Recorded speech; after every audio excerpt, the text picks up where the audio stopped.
Hello everyone and good morning सभी को। तो आज हम इंग्लिश की क्लासेस स्टार्ट करने जा रहे हैं और हमारा पहला जो चैप्टर है वो है सब्जेक्ट वर्ब एग्रीमेंट। और ये कॉम्पिटिटिव एग्जाम्स के लिए सबसे इम्पोर्टेंट सब्जेक्ट है इंग्लिश। और इंग्लिश में जो मेन चैप्टर है वो है सब्जेक्ट वर्ब एग्रीमेंट।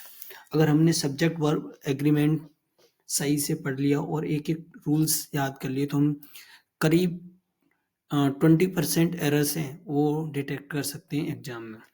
तो जो पहला चैप्टर है वो मैंने वही उठाया है जो सबसे इम्पोर्टेंट है एग्जाम के लिए। तो सब्जेक्ट वर्ब एग्रीमेंट हम स्टार्ट करते हैं। सबसे पहले सब्जेक्ट वर्ब एग्रीमेंट क्यों इम्पोर्टेंट है वो हमें पता करना है।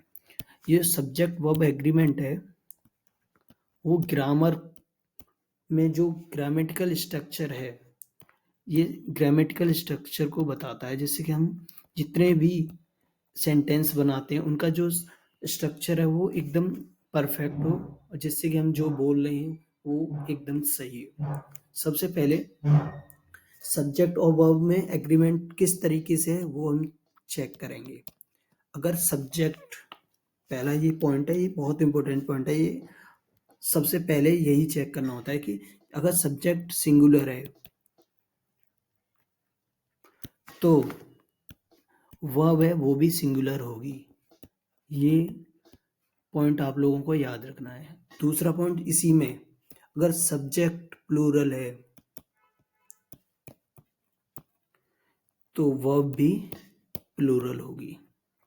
हमें सेंटेंस में सबसे पहले यही चेक करना होता है। अगर सब्जेक्ट सिंगुलर है तो वर्ब को सिंगुलर लगाएंगे। जैसे कि कोई एग्जांपल देता हूँ, ही गोज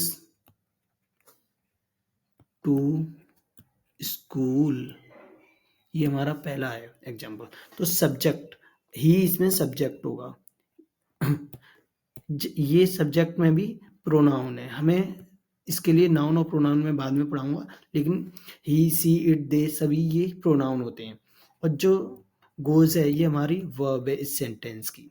तो इसमें जो वर्ब है वो हमने किसके अकॉर्डिंग लगाई है, ये है सब्जेक्ट के अकॉर्डिंग, ही के अकॉर्डिंग। ही कौन है, ये है सिंगुलर। ही एक ही इंसान होता है तो सिंगुलर हुआ।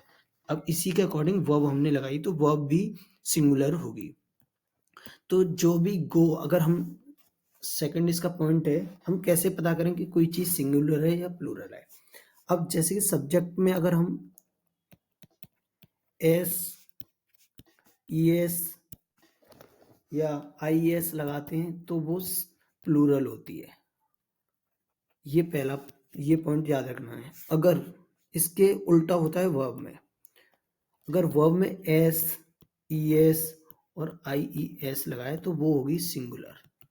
ये हमेशा कंफ्यूजन वाला पॉइंट होता है, तो इस चीज को याद रखना। ये बेसिक स्टूडेंट्स के लिए है, तो आप सभी लोग इसको देख सकते हैं। तो पहला ये याद रखना है। और सेकंड पॉइंट इसका ये है कि सिंगुलर और प्लूरल किसका बनता है। ये आप लोग एक बार सोचो किसका बनता है। तो हमारे ग्रामर में बहुत सारे पॉइंट्स हैं। तो पहला जो है वो नाउन का सिंगुलर या प्लूरल बनता है। जैसे कि राम, राम श्याम, ये हो गए नाउन। प्रोनाउन, प्रोनाउन ही सी, ये प्रोनाउन है, इनका बनता है। और थर्ड है वर्ब। इन तीन का ही सिर्फ सिंगुलर और प्लूरल बना सकते हैं हम लोग। अब हम एक एग्जांपल देते हैं। जैसे कि एग्जांपल पहला, द बॉय विश या wishes to attend the seminar. अब इसमें हमें चेक करना है कि इन दोनों विश या विशेष में क्या आएगा सब्जेक्ट के अकॉर्डिंग। तो इसमें सब्जेक्ट क्या होगा, बॉय, बॉय इसमें सब्जेक्ट है। और वर्ब क्या होगी, विश या विशेष में से एक वर्ब है। इन दोनों में से हमें चूज करना है कि कौन सा सही होगा। अब जब सब्जेक्ट सिंगुलर होगा तो वर्ब भी सिंगुलर होगी, जैसे कि मैंने पहले आपको बताया कि वर्ब भी सिंगुलर होगी। तो विश या विशेष में से कौन सा सिंगुलर है? तो विशेष में ईएस लगी है या एस लगी होती है या ईएस लगी होती है, तो ये सिंगुलर होता। तो यहाँ पर विशेष आंसर होगा, विश नहीं होगा, क्योंकि विश है ना प्लूरल है। जहाँ पर एस ईएस नहीं लगाना वर्ब में वो प्लूरल हो जाता है। तो इस पॉइंट में विशेष आंसर होगा। चलो एक और एग्जांपल देता हूँ, जैसे कि the students of the class do or does the work on time. इसमें सब्जेक्ट क्या है? स्टूडेंट्स, और वर्ब है डू या डज। अब हमें पता करना कि डू या डज, डू है इसमें प्लूरल और डज है सिंगुलर। तो स्टूडेंट्स, और अब हमें इन दोनों का एग्रीमेंट देखना है और पता करना है कि यहाँ पर डू आएगा या डज आएगा। स्टूडेंट्स में क्या होगा? प्लूरल।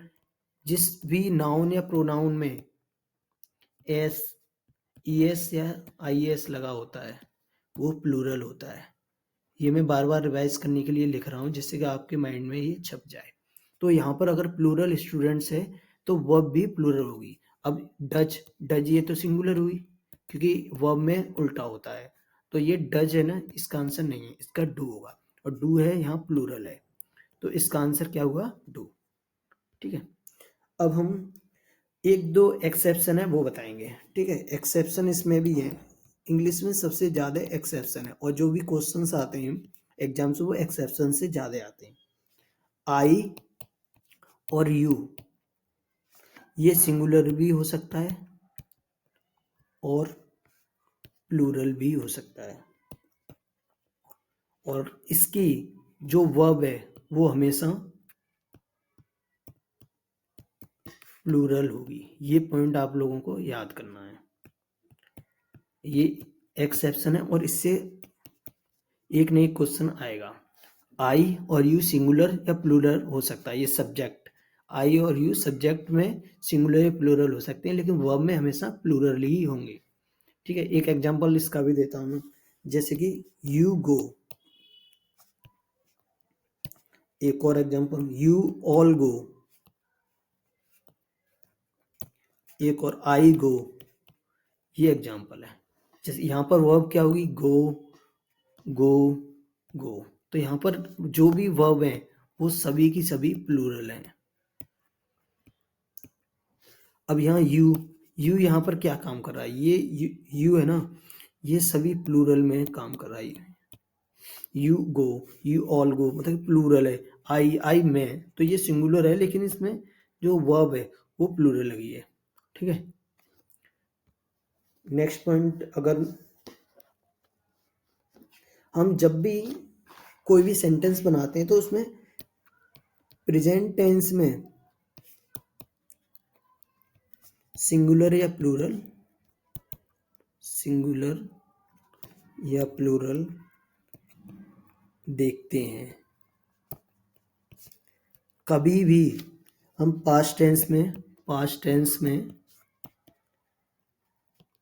नहीं देखते। ये पॉइंट आप लोगों को समझ आ गया होगा। जैसे कि कोई एक एग्जांपल देखता हूं मैं। Example, note down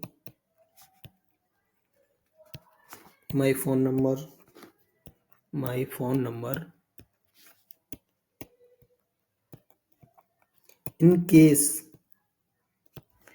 you needs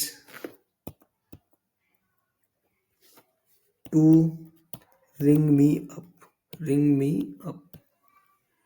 ठीक है, तो ये एक सेंटेंस है। यहाँ पर एरर क्या है वो आप लोगों को देखनी है। इसमें एक एरर है इस सेंटेंस में, जो मैंने एरर इसमें है वो आप लोगों को चेक करनी है। एक बार आप चेक करो, मैं बताता हूँ। देखो इसमें है ना, जो नीड्स है यहाँ पर ये क्या है? सिंगुलर है अभी, क्योंकि जो एस ई एस वाले होते हैं वो सभी सिंगुलर होते हैं। और जो ये है यू, वो क्या है? यहाँ पर सिंगुलर है या प्लूरल? ये सब्जेक्ट है हमारे इस सेंटेंस का। तो जो सब्जेक्ट है वो प्लूरल है, तो वर्ब भी प्लूरल ही होगी इसके अकॉर्डिंग।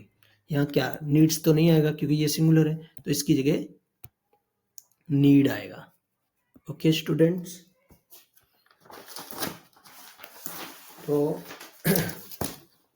अब एक और एग्जांपल, जैसे कि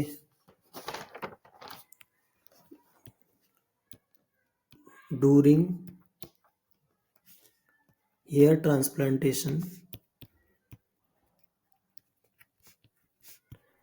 ये वाला सेंटेंस है ना पी वाई क्यू है, मैं पी वाई क्यू से ही दे रहा हूँ ये सेंटेंस, इसमें एरर है। Hair follicles is transplanted from one part of the head to another, where the hair is thinning.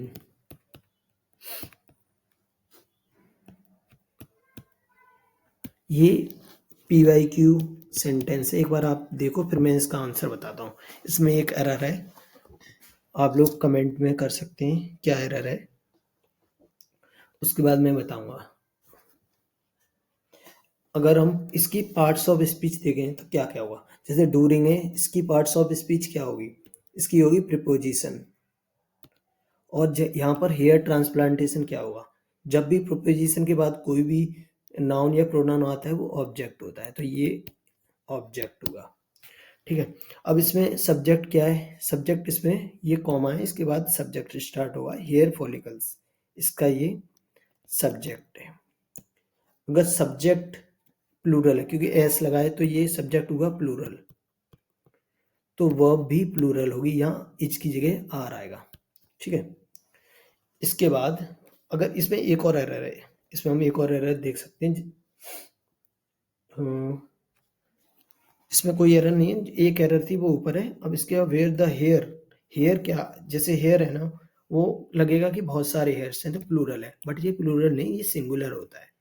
ये एरर नहीं है इसमें, आप लोगों को लगेगा कि ये प्लूरल है हेयर्स, बट हेयर हमेशा सिंगुलर होता है, तो इसके अकॉर्डिंग वर्ब भी सिंगुलर लगी है, जो कि बिल्कुल सही है, ये भी सिंगुलर ही होगी। ठीक है, अब हम जो मेन इसमें से एरर्स आती हैं उनके रूल्स देखेंगे। जितने भी सब्जेक्ट वर्ब एग्रीमेंट के रूल्स हैं वो हमें याद करने, आप नोटबुक में लिख लो सभी रूल्स। जैसे कि रूल, मैं पहले रूल से स्टार्ट करता हूँ, रूल नंबर 1। पहला जो होगा वो लिखता हूँ मैं, ensure that the verb is according to the main subject. अभी मैं एक बार लिख देता हूँ, उसके बाद मैं आपको समझाता हूँ कि इस ये लाइन क्या बोल रही है। And not according to the qualifier.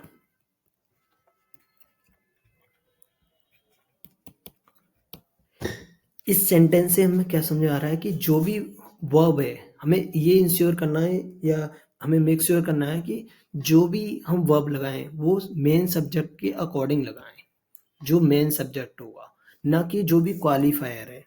ठीक है, क्वालिफायर होता है कि मतलब कि जो सब्जेक्ट की विशेषता बताता है, कोई भी सब्जेक्ट की एक एडिशनल इंफॉर्मेशन या एक्स्ट्रा इंफॉर्मेशन जो भी देगा वो होता है क्वालिफायर। ठीक है, तो हमें सबसे पहला रूल्स यही है कि हमें मेन सब्जेक्ट को देखकर हमें वर्ब लगानी है, ना कि क्वालिफायर की। तो इसका एक मैं एग्जांपल देता हूँ, the box of Nestle chocolates is are missing। इसमें है ना हमें चेक करना है कि वर्ब कौन सी है और सब्जेक्ट कौन सा है। तो इसमें वर्ब तो पता कर, ये है, ये तो दिख रही है साफ साफ। इसमें ये इज है वो सिंगुलर है और जो आर है वो प्लूरल है। अब जब भी हमें ये वर्ब है, वर्ब हम किसका अकॉर्डिंग लगाते हैं, सब्जेक्ट के। तो इसमें सब्जेक्ट क्या है, नेस्ले चॉकलेट्स या द बॉक्स, ये कंफ्यूजन है हम लोगों, इन दोनों में से मेन जो सब्जेक्ट होगा वो उसके अकॉर्डिंग वर्ब लगेगी। अगर चॉकलेट्स के अकॉर्डिंग लगाए तो आर है, बॉक्स की अकॉर्डिंग है तो इज है। तो इसमें क्या क्या लगता है आपको कि इन दोनों में से सब्जेक्ट कौन है। तो इनमें हम सब्जेक्ट पता करने का एक तरीका है, जैसे ये ऑफ है, ये क्या है, प्रोपोजिशन है। ऑफ तो प्रोपोजिशन होता है, प्रोपोजिशन के बाद जो जो भी नाउन या प्रोनाउन आता है वो ऑब्जेक्ट होता है। तो इसमें चॉकलेट सब्जेक्ट नहीं है, तो इसमें सब्जेक्ट कौन सा हुआ, द बॉक्स। और बॉक्स है वो है सिंगुलर, और सिंगुलर। अब ये जो नेस्ले चॉकलेट्स है ये एज अ क्वालिफायर वर्क कर रहा है इसमें, इस सेंटेंस में। तो हम कभी भी जो भी वर्ब लगाते हैं क्वालिफायर के अकॉर्डिंग नहीं लगाते, हम लगाते हैं द सब्जेक्ट के अकॉर्डिंग, वो भी द बॉक्स होगा। तो इसमें आंसर क्या होगा, इज, ना कि आर। ठीक है, अब मैं एक और एग्जाम्पल दे रहा हूं, ये भी पीवाई की होगा। The decoration of the rooms is or are beautiful. एक बार आप लोग सेंटेंस देखो और आंसर करने का ट्राई करो, फिर मैं बताता हूँ आपको इसका आंसर क्या होगा। चलो अब मैं बताता हूँ। इसमें भी जैसे पिछला वाला सेंटेंस था उसके अकॉर्डिंग ही इसमें देखना है। यहाँ ऑफ है, ये प्रोपोजिशन हुआ, और ऑफ द रूम्स, ये ऑफ द रूम्स, तो इसके बाद ये क्या होगा, ऑब्जेक्ट। ये नाउन है, जो रूम्स है वो नाउन है, बट ये एक ऑब्जेक्ट है, तो हम इसके अकॉर्डिंग नहीं लगाएंगे वर्ब। वर्ब लगती है हमेशा एक मेन सब्जेक्ट के अकॉर्डिंग। तो यहाँ द डेकोरेशन है ना, वो है मेन सब्जेक्ट इस सेंटेंस का, ना कि द रूम्स। तो अब यहाँ पर इज और आर, जैसे आर है प्लूरल है, इज है सिंगुलर, तो इसमें हम क्या लगाएंगे, इज, क्योंकि डेकोरेशन वो एक सिंगुलर नाउन है, सब्जेक्ट हमारा सिंगुलर है, तो वो भी सिंगुलर रहेगी, ना कि आर। अब एक और एग्जांपल देता हूं मैं। His experience as a teacher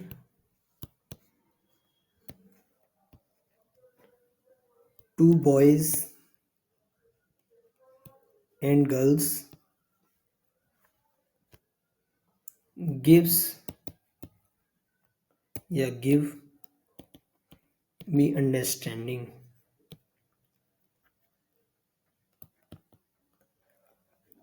ये एक सब्जेक्ट, ये एक सेंटेंस है। अब हमें इसमें पता करना है कि ये गिव्स या गिव में से कौन सी वर्ब आएगी। तो एक बार आप चेक करो, फिर मैं बताता हूँ इसमें क्या आंसर होगा।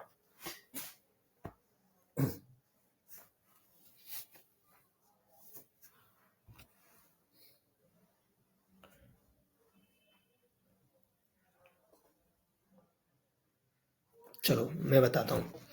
अब यहाँ पर टू बॉयज एंड गर्ल्स, ये प्लूरल है पूरा, बट टू, जो टू है वो प्रपोजिशन है, और जो भी प्रपोजिशन के बाद नाउन या प्रोनाउन आता है वो हमेशा ऑब्जेक्ट होता है, तो हम इसके अकॉर्डिंग वर्ब नहीं लगाएंगे।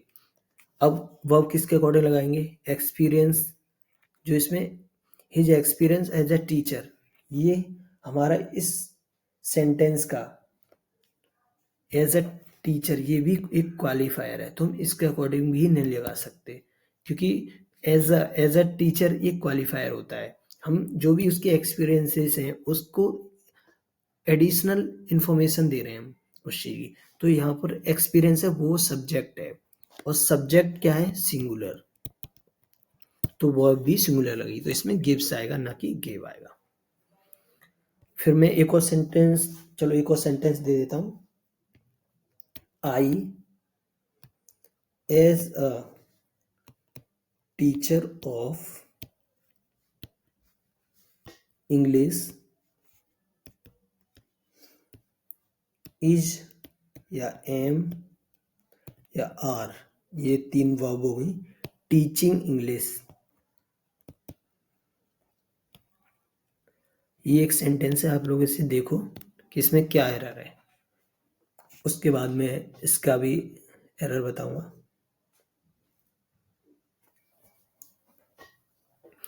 ठीक है, मैं स्टार्ट करता हूँ। तो इसमें ऑफ इंग्लिश, ये तो प्रपोजिशन और ये ऑब्जेक्ट, ये भी नहीं होगा। Teacher, I as a teacher, तो एज से जितने भी स्टार्ट हो रहे हैं तो थोड़ा सा ये एडिशनल इंफॉर्मेशन दे रहा है। ठीक है, तो ये भी है ना क्वालिफायर, एज अ टीचर भी ये क्वालिफायर है। तो हम इसके अकॉर्डिंग भी कभी भी वर्ब नहीं लगाएंगे। तो अब मेन इसका सब्जेक्ट कौन सा हुआ? आई। इसका जो सब्जेक्ट है, मेन सब्जेक्ट, वो हुआ आई। और आई हमेशा है ना अपने साथ क्या लेता है? एम लेता है, ना इज लेता ना आर लेता। तो इन दोनों को तो नहीं लेता, तो ये सीधे गलत हो गए। तो इसका आंसर हुआ आई एम, क्योंकि हम बोलते हैं आई एम अरुण, ऐसे करें तो आई के साथ हमेशा एम लगेगा। तो हमेशा याद रखना, जब भी आई के साथ जो भी वर्ब आएगी ना, वो एम आएगी। तो इसमें एम आंसर होगा। एक और मैं एग्जांपल देता हूं, एक पीवाई क्यू एग्जांपल है। This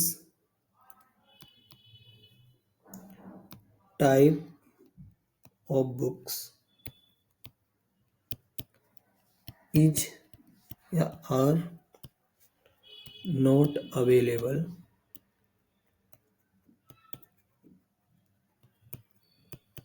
in the market. ये एक सेंटेंस है, इसमें एरर क्या है या इसमें वर्ब कौन सी लगेगी, इज या आर? अगर हम चलो एक बार आप देखो, फिर उसके बाद मैं आंसर बताता हूँ।